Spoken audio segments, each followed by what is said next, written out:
This is FSRN, the weekly edition. I'm Nell Abram. Coming up on today's show, the Confederate flag flying on the South Carolina State House grounds comes down after a racially motivated massacre forced legislators to take up the issue. Greece faces another key moment this weekend as European leaders meet for an emergency summit on the country's debt. And 1 year after an Indian Supreme Court ruling extended legal recognition to a third gender, India's parliament takes up a bill to reverse historic educational and economic discrimination against the country's transgender population. Those stories and more on FSRN's weekly edition.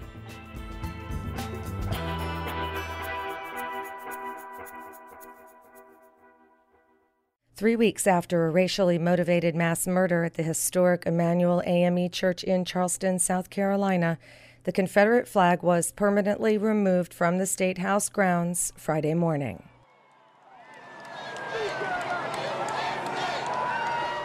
The removal of the flag, which was installed at the height of the civil rights movement, required a two-thirds majority vote in both houses of the state legislature. The renewed call to remove it grew exponentially in recent weeks after white supremacist Dylan Roof massacred 9 African Americans attending Bible study at the historic Black church. As thousands of people attended services for the victims, including the dynamic Reverend at Mother Emanuel, State Senator Clementa Pinckney, the Confederate flag flew at full mast near the Capitol building, protected from either lowering or removal by South Carolina law. Late last month, just after state lawmakers began the weeks-long legislative process to review that law, 30-year-old African-American Bree Newsom scaled the flagpole and removed the flag. She was arrested, along with her climbing spotter, and the flag was immediately returned to its full-mast position. Newsom and her spotter both face 3 years in prison. On Tuesday, South Carolina senators easily passed the measure to bring the flag down, but it faced opposition in the House of Representatives. More than 60 amendments were offered in a mini filibuster maneuver, dragging out debate past midnight Wednesday. Finally, State Representative Jenny Horn, whose district includes part of Charleston, took the podium. I cannot believe that we do not have the heart in this body to do something meaningful, such as take a symbol of hate off these grounds on Friday. And if any of you vote to amend, you are ensuring that this flag will fly beyond Friday. And for the widow of Senator Pinckney and his 2 young daughters, that would be adding insult to injury. A vote soon followed, and the bill passed by a margin of 94-20. South Carolina Governor Nikki Haley signed the bill into law on Thursday. The flag removed on Friday was added to the collection of the South Carolina Confederate Relic Room and Military Museum. In the past few weeks, the Dominican Republic has sent tens of thousands of Haitian migrants back to Haiti. The Permanent Council of the Organization of American States met Wednesday to discuss a controversial law that allows the Dominican Republic to deport Haitians en masse and even retroactively strip Dominican citizenship from persons of Haitian descent born on Dominican soil. Shannon Young has more. The Dominican Republic has deported an estimated 40,000 Haitians since a deadline to confirm legal immigration status expired. At least another 200,000 Haitians or Haitian Dominicans face the same fate. A 2013 Dominican court ruling allows authorities to retroactively strip citizenship from people born on Dominican soil if they do not have at least one Dominican parent, which critics say will create a stateless population. It's a situation Haiti's Foreign Minister Lene Renaud calls a humanitarian crisis. Speaking through an official translator, Renaud asked OAS representatives to send a mission to Hispaniola, the island it shares with the Dominican Republic, and to take a position on the issue. Hermanas y hermanos. Brothers and sisters, we are, for better or worse, we're condemned, as it were, to share the earth, condemned to share the same island, the same blue sky above us, the same blue sea. This is our destiny. We are condemned to living together. We're not asking for any favors, nor have we come here to beg, to ask for mercy in any way. We came here simply to demand justice. OAS permanent representative of the Dominican Republic, Pedro Verges, bristled at the criticism, saying that immigration policy is a sovereign affair. He said his country had given Haitian migrants a fair chance to submit their paperwork and blamed the Haitian government for failing to properly provide its citizens with the necessary identification documents. Ladies and gentlemen, no one, absolutely no one, can ask the Dominican Republic to shoulder the responsibilities of another state. That's Dominican Representative Verges speaking through an OAS real-time translator. He said Haiti has long been in a crisis situation and that it isn't fair to expect the Dominican Republic to bear a disproportionate burden. We are perhaps affected most directly and dramatically from the constant crisis in Haiti, a crisis that we believe does not have any end in sight on the short term. That said, we see as unfair any statement that portrays our country as a monster seeking to unleash uncivilized tactics. Verges denied that what's happening now at the border is mass deportation, instead referring to the large-scale transfers as voluntary repatriations. Via interpretation, Haitian Foreign Minister Renault differed. We were present at Canada Day, celebrating Canada Day in Haiti, when the alarm came to us that at 1 a.m. Haitians were being dumped across the border. Now, how is that possible? You think that that's a voluntary departure, that you depart at 1 in the morning? While many OAS states took a middle ground stance, the bloc of Caribbean nations known as CARICOM took a more firm position. If indeed these persons were Haitians who have been voluntarily self-deporting en masse, then it is because of the climate of violence and fear which has been generated in the Dominican Republic. Omari Setu Williams is the deputy head of mission from the Caribbean nation of St. Vincent and the Grenadines. Unlike some countries that have remained mute on this issue, St. Vincent and the Grenadines cannot and will not remain silent on this issue, which violates the basic tenets of human rights.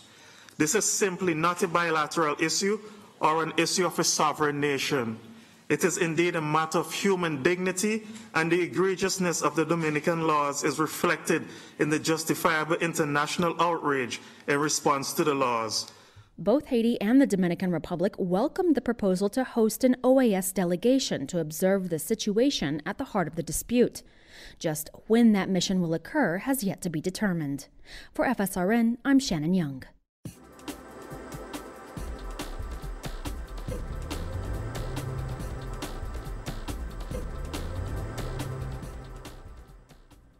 European Union leaders are due to meet Sunday for an emergency summit on the Greek debt crisis.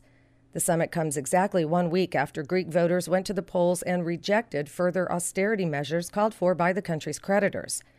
But late Thursday, Greece submitted a new set of proposals that include substantial tax hikes and pension cuts, largely capitulating to the creditors' demands. On Friday, Prime Minister Alexis Tsipras presented the package to the Greek parliament for approval. In a speech before the European Parliament earlier in the week, Tsipras made clear that he was not trying to force the country to leave the euro, but rather called last weekend's referendum to bring the people of Greece to the negotiating table. If my aim were to take Greece out of the Eurozone, I would have immediately said as much as soon as the ballots were counted. To understand the outcome, don't see it as a mandate to break with Europe, but rather as a mandate to achieve a better, fairer, and more sustainable agreement. That is our objective, and I have no other hidden plan. The country's creditors have now given some indication that debt relief is possible, with EU Summit Chair Donald Tusk tweeting that a realistic proposal from Athens needs to be matched by realistic proposal from creditors on debt sustainability to create win-win situation.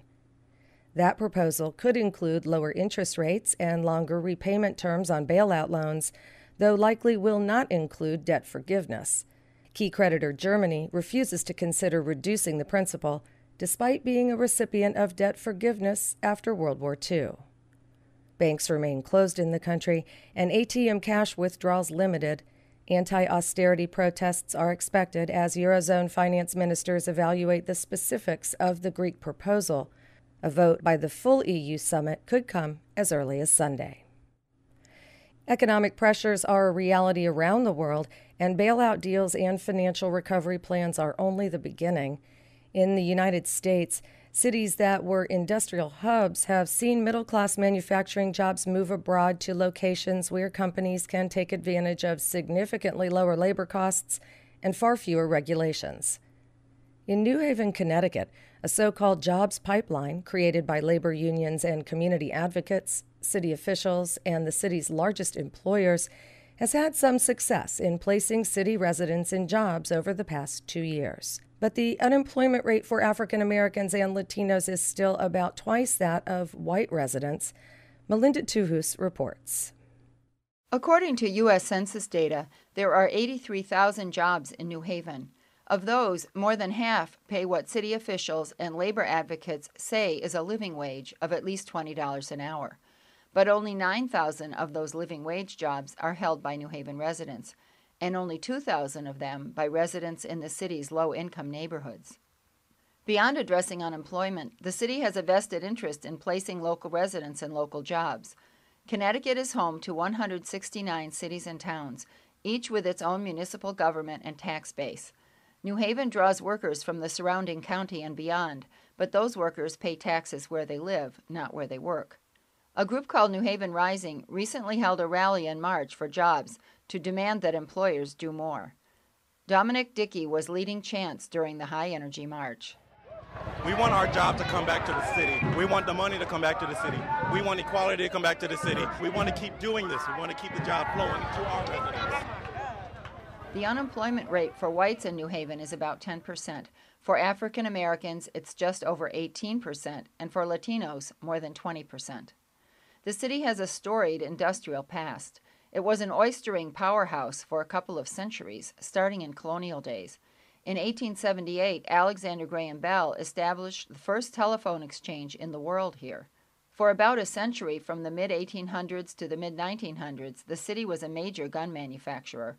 In World War II, Connecticut was known as the Arsenal State for its production of armaments, much of which occurred in New Haven. Joe Taylor is the people's historian of New Haven. His small apartment is filled floor to ceiling with historical documents and photographs of the city's development. The carriage industry was another major industry that was around for a long time. And so you had this whole area that had all these carriage manufacturing, then being replaced by the garment industries. And in the back of city directories from the 1920s or even earlier, all the companies that were in New Haven, it's like a who's who of industry. And that base is it's gone. And what do we have now? Is that we have Yale and we have the hospital. New Haven Works is a collaboration of the city, the labor movement, and large employers to serve as a matchmaker between local workers and businesses and institutions looking to hire. Executive Director Mary Reynolds says in its first 2 years of operation, the agency placed more than 700 New Haveners in jobs. Since we opened, 84% are people of color, African American and Latino, Hispanic, or biracial. I think our highest wage is around $38 an hour, and I think that was for a bank executive and also for somebody who worked in the physical plant at Yale. We also have some minimum wage jobs that we've helped place people into as a first step onto a better career and a good job in all sorts of industries, educational services, healthcare, all over the place, a variety of different employers. Mayor Tony Harp addressed the rally in support of the demand for more jobs. She said New Haven Works has already identified and pre-screened more than 500 trained and qualified city residents who are still seeking employment. And she said the city would help remove obstacles. We'll work to reroute bus lines and address other transportation needs to connect more people with jobs. Harp also said employers like Yale University, Yale New Haven Hospital, and the city itself must do more to respond to the crisis. Following the rally, protesters broke into two groups, one visiting the construction site of Yale's two new residential colleges, and the other marching a few blocks to Yale New Haven Hospital, the city's second largest employer. Yale is New Haven's largest employer, with 13,000 workers, fewer than a third of whom live in New Haven. The university recently announced that it would hire another 500 city residents over the next 2 years, but declined to give further details. Melinda Tuhus, FSRN, New Haven. In Colorado, funding cuts are threatening a unique birth control program that some say is the most successful initiative nationwide for dropping rates of unplanned pregnancies. Hannah Lee Myers reports from Denver. In the last 6 years, teen pregnancies and abortions have dropped by over 40% in Colorado. Medical experts and state officials attribute a large part of that drop to a Colorado family planning initiative that gives all women of reproductive age easy access to LARC birth control. Long-acting reversible contraceptives, LARC for short, include intrauterine devices or IUDs and contraceptive implants. That's Greta Klingler, family planning supervisor at the Colorado Department of Public Health and Environment. She says the LARC program has made Colorado a leader in preventing unplanned pregnancies. The CDC has released a number of reports, and Colorado has dropped quicker than any other state. Unlike with birth control pills or condoms, LARC devices do not involve constant costs. Once implanted, a device can prevent pregnancy for years.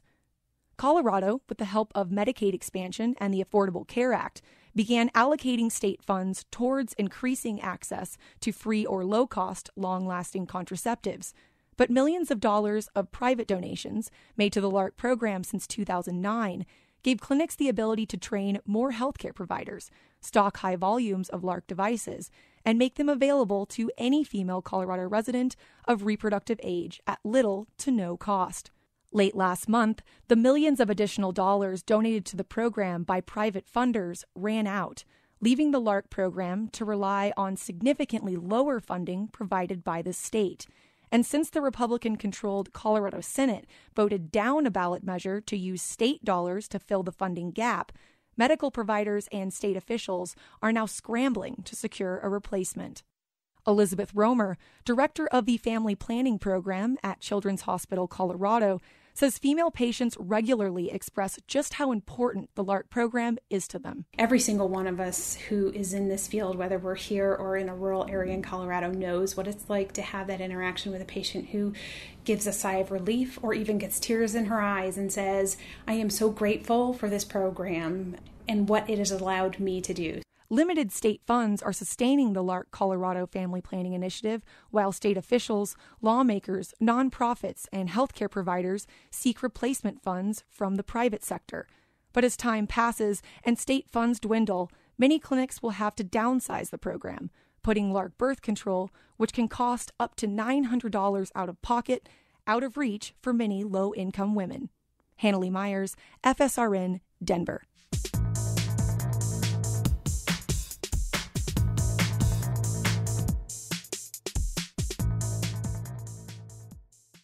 On Thursday, the U.S. State Department announced that Assistant Secretary of State Victoria Nuland will travel to Ukraine next week, where she'll meet with senior government officials. U.S. troops currently provide non-lethal military assistance to Ukrainian troops, and military officials in both countries are discussing a stepped-up training program. Ukrainian President Petro Poroshenko recently signed new amendments to existing laws that will allow international peacekeepers to operate and be stationed in Ukraine. The new law states foreign troops would function as so-called peacekeepers, and security missions would be conducted based on UN or EU resolutions. But well before the legal framework was in place, many Ukrainian expats and foreign fighters were already active in various Ukrainian volunteer battalions. Philip Warwick reports. Around 5,000 miles east of New York City and 125 miles west from the pro-Russian separatist city of Donetsk, Hemingway, a Ukrainian who lived in the United States for 10 years, is leaning against a homemade bunk bed. Like most furniture in this base camp, it was built by volunteer fighters. All of these soldiers fighting in Ukrainian volunteer battalions use nicknames for security reasons. Hemingway says he left Florida in 2014 during the Euromaidan civil movement, which overthrew the government of former President Viktor Yanukovych. I went there to support my country, my people. I went to Maidan. I spent time there. And when the war starts, I decided to come here and do whatever a man have to do. Hemingway says he left behind his family and a business in the US. Yeah, it's a hard decision, but not just because of business, because of family. This is what most hardest part, to explain to them. I mean, for some people it's easy to explain, for some people they don't understand. So that was the hardest part. The fighters say support for their efforts come from various groups, from local food donations to funds supplied by Ukrainian communities based in Canada, the US and the UK. Housing is free in the form of base camps or commandeered buildings located in various parts of the region. But not all fighters are motivated by birth ties to Ukraine. When the armed conflict broke out in spring 2014, many exiled Chechens saw it as an opportunity to take up arms against Russia. After the breakup of the Soviet Union, Russia waged 2 brutal wars against separatists in the Muslim-majority region.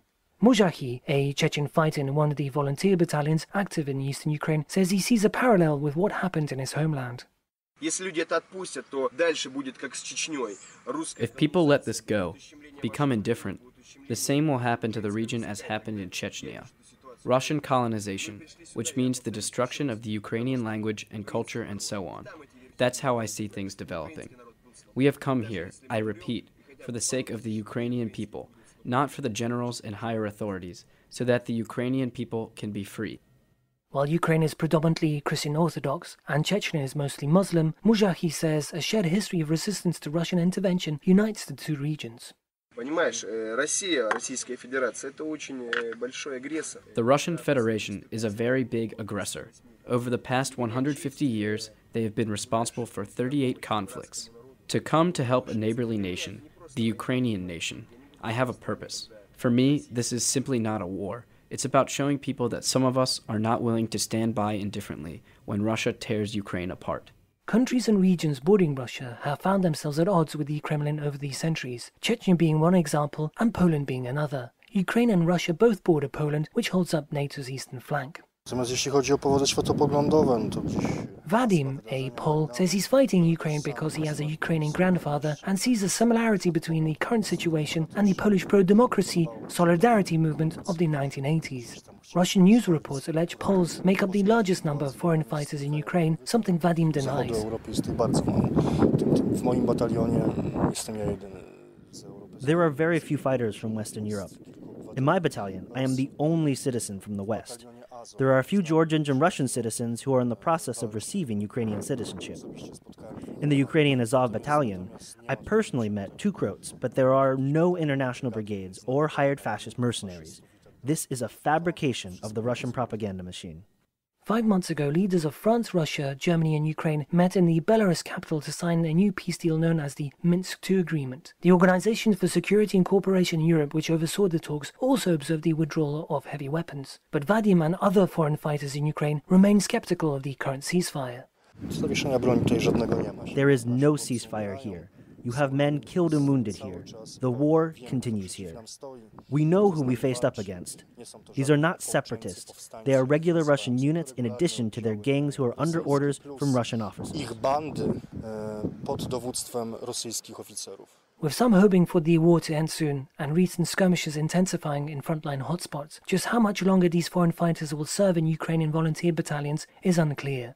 But what is clear is that Russian intervention in neighboring countries has made enemies for the regional giant in more than just Ukraine. Slava Ukraine! Slava Nazi! Philip Warwick, FSRN, Eastern Ukraine.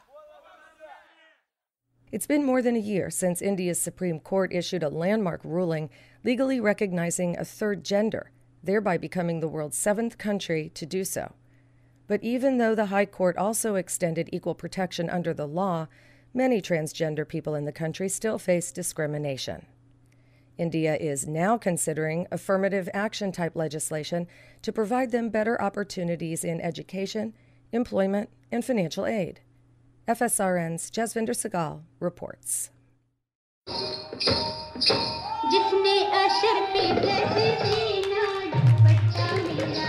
A woman named Kashish dances to a Bollywood film song at a national event that gathered transgender people, or Hijras, from across the country. Kashish is member of the Dancing Queens, a nationally known all-transgender dance troupe.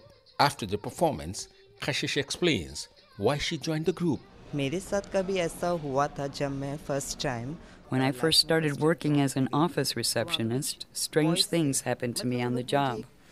The men would stare at me, which made me uncomfortable. Many of them tried to make inappropriate moves on me. Due to their harassment, I was unable to do my job properly and ended up having to resign within a month of starting. The experience made me think I could never again work in that horrifying kind of environment.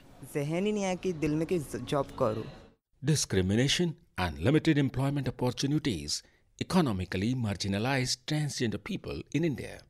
Many end up having to work in the commercial sex industry as street entertainers or as beggars. Transgender activists say that beyond third gender recognition, the government has a responsibility to provide a legal framework to end economic and on-the-job discrimination. Abhina Ahar is a high-profile transgender activist in India. Do we have jobs for transgenders? No. The only space where transgenders are employed is the non-government organizations, NGOs, and that's not something which is healthy.